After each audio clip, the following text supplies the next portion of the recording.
Hey, you guys. So, we are going to be talking about this episode of Buckhead Shore.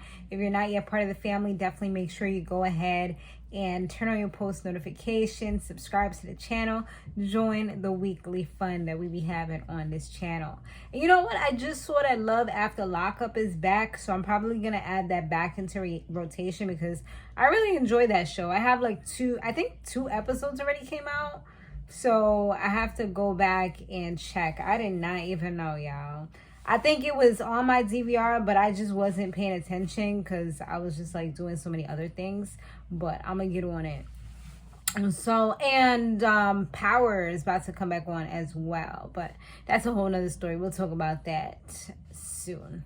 All right, you guys. So in this episode, everyone was pretty much leaving the lake house, going back to their normal day-to-days. Katie, she tries to catch up with Bethania and kind of find out, like, you know, what's been going on, if she missed anything. And Bethania's like, no, you girl, you ain't really missed nothing at all, so don't even worry about it. Meanwhile, Parker is buying, well, I initially thought he was buying Savannah a car, but then he kind of clarified it and said he was helping her to pick it out. So I'm assuming that maybe she's buying it herself, but he's just there for like moral support because she literally knows nothing about cars. So we get to see Adomo in the strip club shaking his butt for the dollar bills. I see you, boo. You know, showing them strong legs that he had, because I seen him later on. I was like, dang, Adomo got some strong legs. It's probably from all that dancing and doing all that, you know, gyrating and all that stuff in the strip club. But Chelsea was there too, and one of his other friends named Lexis, and you know, they were supporting him and just there having a good time as well. DJ and Pat, they were in the studio, and you know, DJ's just really trying to stay focused, get on the grind, and make his father proud of him. He also had like an artist that he was working with, and the artist actually, to my untrained ear, I mean, sounded pretty good to me, you know, so I guess he's doing a good job. So now Savannah finally gets to meet Parker's mom, and it was just kind of weird, a little awkward. The mom kept on laughing every time Savannah spoke. She was saying, you know, she doesn't really see them together, but she didn't tell her that, but she doesn't really see them together. And just like, she speaks so like serious, she said. And she does kind of speak like, she has like a certain tone about her when she speaks. I know for me, being a mom of a boy as well as a girl, you know, it's just kind of like, Savannah, like if my son brought somebody home like that, I don't know if I would laugh, or I might laugh to myself, or I might be like, you know, saying little things in my head, but I will probably wait until she leaves in order to say what I have to say, you know, but yeah, that was that. So yeah, she pretty much is sticking to Katie for right now.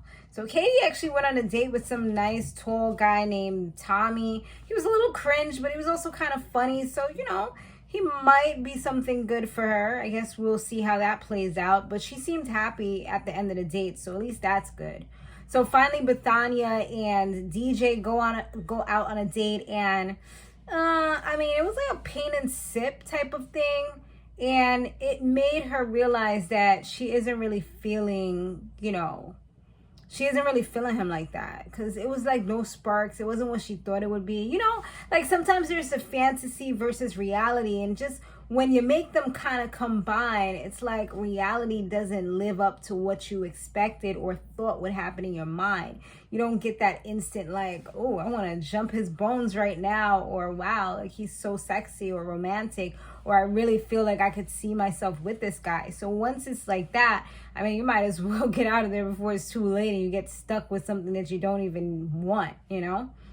Now, Katie, she brings up, or she brought this guy, I should say, the Tommy guy, to meet with all the friends, you know? And Savannah was there with Parker, and it was kind of awkward because Parker was really like so into seeing everything that Katie was doing. You could tell he was physically jealous. Like he was jealous. He kept on looking at her and like, oh, come on, let's not do stuff like that. And, you know, just kind of being like really extra. And you could see that he still cares about Katie. But it's like, I feel like he's disrespecting he's disrespecting Savannah because he cares so much about Katie.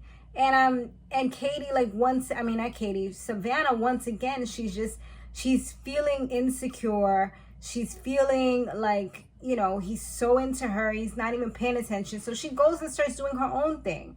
And then she just, like, kind of goes to where Bethania and Katie were sitting at one point and just starts, like, having some kind of breakdown. And I'm like, you're having more bad days than good days at this point. So you kind of need to contemplate what it is that you're doing and where you want to see yourself. And if you're truly happy, and if you can be okay with him still being in love with his ex, and clearly something just recently happened, so it's not like he's over her. It's not like there's no threat at all. Like, yeah, you're okay with Katie, but at the end of the day, Katie doesn't owe Savannah anything, you know?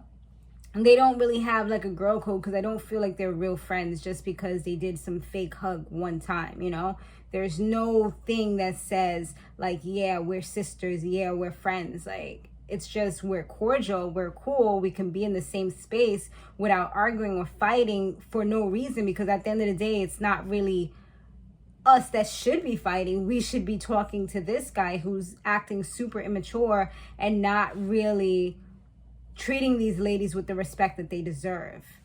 And he's acting like he's totally oblivious to the reason why Savannah was acting the way that she was acting and just not wanting to be around him, talking about, here we go again.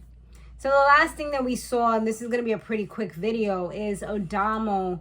He finally built up the courage to talk to his mom. They had a little picnic, and that's why I seen them strong legs, y'all.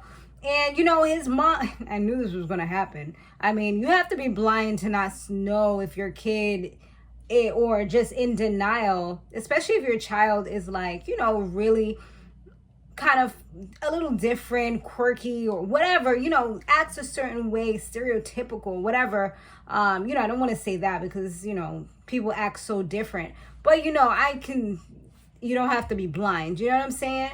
So his mom is like, I know, like, you're my child. I already knew this, but I was just waiting for the day that you would come out and say what you have to say. But I support you. I respect you. You know, she's there for him. And that's the kind of support that you need when you do these types of things, so that you don't go off the deep end, so that you know that you have love. There are so many people that don't have that, you know, and if my kids were to ever tell me like, Mom, you know, okay, you know, that's perfectly fine. Now let's talk about being safe. You know, regardless of anything, you still have to be safe. So that's the most important thing. And she said that, you know, there's no you embarrassing me at all. I'm like, wait till you see those stripper scenes that he had. I don't know if you'll be saying the same things, but okay. But she said, like, if the family is to say anything to her, they already know, like, they can't come to her with that BS. Like, they can go ahead and kick rocks with bare feet, boo. You know, so she seems like the type that people know they can't approach her a certain way. Like, you know, sometimes in African cultures, or even like West Indian cultures, I can attest to this, you know, people will try to say like, oh, this and oh, that, and, you know, to gossip and come to you, how you let your son do this and how this and how. No, like, people will know with me, they can't approach me because I don't talk my business. I don't go on Facebook blasting everything. Like, I literally don't talk to none of them. They think that I'm some like bougie person who like doesn't care about family or anything. But no, I just don't want to be a part of the drama, you know, and I've been okay without it for so long that I don't want to start getting into that cycle, because I see how they are and they can be toxic. So that's exactly, like, she's one of those people. She's not approachable to that point where you can come and try to, oh, why is your son doing this? Why that? Why? No. Mind your business, leave me alone, and keep it moving, you know? And she looked like she'll check him real quick. But, yeah, I mean, so everything worked out for him. Hopefully, you know, that was, I guess, the main storyline for that. I don't know when the season finale is, or if this was the season finale. I'm assuming they might do either 9 or 10 episodes. So we might have like 1 or 2 more to go. But thanks so much for watching, and I'll see you guys in the next one.